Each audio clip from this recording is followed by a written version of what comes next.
బాలికల వసతి గృహంలోని అల్పాహారంలో బల్లి కనిపించడంతో విద్యార్థినులు ఆందోళనకు గురయ్యారు. ఈ ఘటన నిజామాబాద్ జిల్లా డిచ్పల్లి తెలంగాణ విశ్వవిద్యాలయంలో చోటు చేసుకుంది.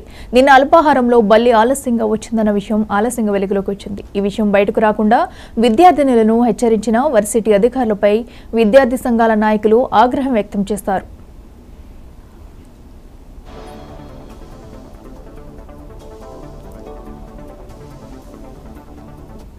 గర్ల్స్ హాస్టల్లో ఫుడ్ మార్నింగ్ ఏదైతే టిఫిన్ ఉందో అల్పాహారంలో బల్లి రావడం జరిగింది.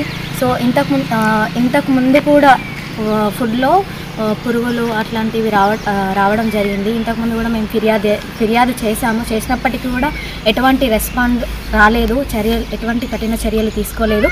అదే ప్రాబ్లం మళ్ళీ నిన్న ఫుడ్లో రిపీట్ కావడం జరిగింది. మళ్ళీ ఫుడ్లో బల్లి రావడం జరిగింది.